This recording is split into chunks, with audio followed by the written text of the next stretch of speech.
Hi, and welcome back to Domina Chase's Humanistic BDSM. Yay! Fortunately for you, I am feeling really productive today. You might notice from last week, I'm actually wearing the same outfit. I know I've never done this before. I've recorded multiple videos like in one sitting. Like, who the fuck am I? Like, wow.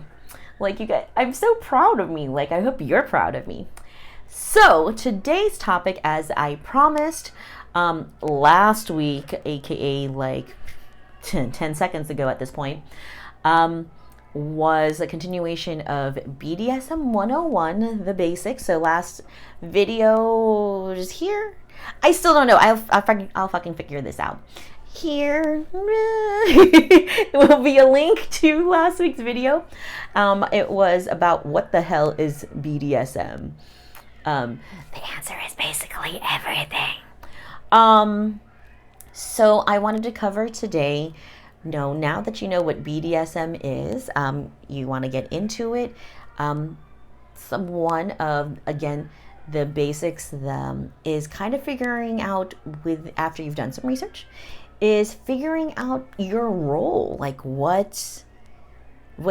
How do you fit in? Because the reason why this is important is that when you know what you're looking for, what makes you fulfilled, and how you identify within a kink and BDSM context, it will be easier for you to find information, not only through an internet search or YouTube search, but also conveying that information to other people when you want to ask their opinion or get advice. So today's lesson is, what's my BDSM role? All right, so we're going to start from the very beginning on this one. So one of the things that is actually commonly, not misconstrued, one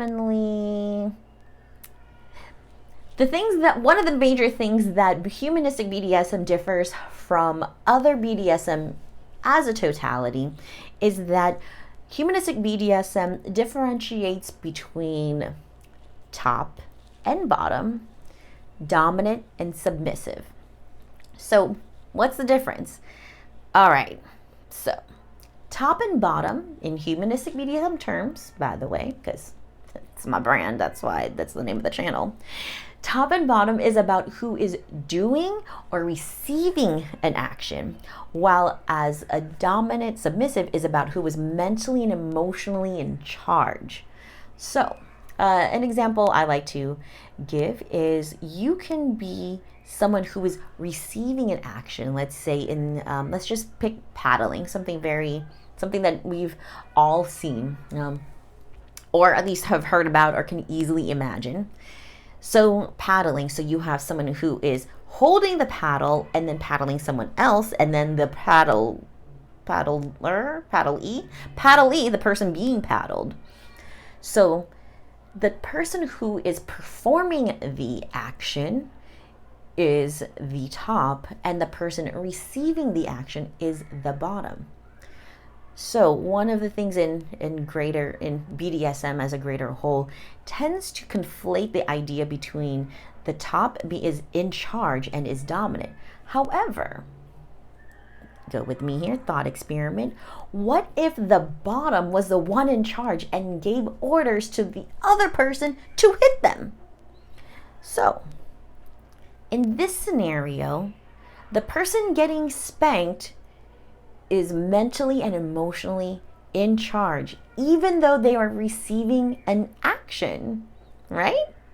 A good way, a vanilla way to think of this is like, for instance, when you are receiving a service, like a salon service or a pedicure, getting your hair cut. Oh, haircut, that's much more universal. Everyone gets their haircut for the most part, unless like you just have no hair. But anyway, if you're getting your hair cut, so you are the one who is mentally and emotionally in charge, because you are telling your hairstylist or barber what as it may apply to where you like to have your hair done. You are telling that person how to cut your hair, what you want it to look like, what color to change it to, what the length, how does it flow. You are the one actually driving what the outcome is. However, the barber or stylist is the person who is actually doing it. They're the ones who's actually putting scissors in your hair, who is like putting the foils on and like putting the dye on. So they're the top, but they're not actually mentally and emotionally in charge. And you might say like, well, Domina, sometimes I trust my stylist. I like, oh, whatever you feel like, just go ahead and do it. You're still in charge. You still relinquished that agency to them. Not only did you relinquished kind of micromanaging it. It's not your agency. It's like you're trusting their judgment, but you're still investing that person with responsibility that comes from you. Unless it's your stylist is like kind of just all on their own or stratosphere of genius. Very rarely will you sit in a chair and they said, I'm going to just do what I want with your hair. That's usually not how that works. So I wanted to give that allegory. So now we get into the idea of like, well, should I pick something different from how I really am in real life? If there's the stereotype of the high-powered CEO who's running like a conglomerate like Fortune 500 company, and they just want to be beat down and like let go. And there's nothing wrong with that, to be honest. So I think the first step here is to actually figure out who you are as a vanilla person. What is it that really makes you tick, and how are you in your real life? Because depending on where you are in your life, we all play different roles. Like if you're back home with your family, even though you're an adult, you might become more submissive and meek, as opposed to being when you're at work, where you are the boss, you're the one giving orders. So you are still the same person. You are not being fake. You are occupying different roles. So by knowing who you are as a vanilla person, you can then start to examine for yourself, what is the role I want for me? What is it that, what role do I want to occupy in this BDSM space? Basically, you can go in several different directions, but the two major directions are go the exact opposite. That media stereotype of the CEO going to see a dom to like let go of inhibition and just be like subject to someone's whim and not have to make decisions. But you can also be someone who you actually temper it. Like, let's say, you are really submissive, but that in real life, you will be taken advantage of. You can't be that submissive. So now BDSM, it gives you a safe place because, rules, negotiation, safety, consent. You're able to lean into that submission and know that it's not going to you're not going to come to any harm because you have leaned that hard into your submission. I think that a lot of people tend to disregard the vanilla kink connection. Once you start becoming a life practitioner, the more and more you do it, you'll find that one part of your life will inform the other. You'll find out more about yourself, like your vanilla self. Honestly, the more you play and the more that you experience in your vanilla life, the more rich your BDSM play will become. And that's why sometimes, it changes. Some people, they start out as subs and then they become dominants, or they're dominant, they want to become subs, because things have changed in their life, and that's okay. And so another concept I want to bring up on this final part is switch. So we did discuss that in greater BDSM, there tends to be a conflation between the idea of top and bottom and dominant and submissive. So when you say switch, well, they use the word switch for both. Like, what the fuck are we actually talking about? Well, the answer is just ask. All right, so what do they mean? Like, are they a rope switch? This is a very humanistic BDSM, HuBDSM idea of where we differentiate between power exchange switch and type of kink switch.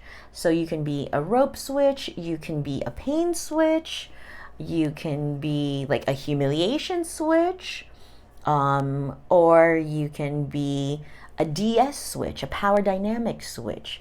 What type of switch are you? So that's another thing for you to think of, and kind of like have that be fertile, and that's okay.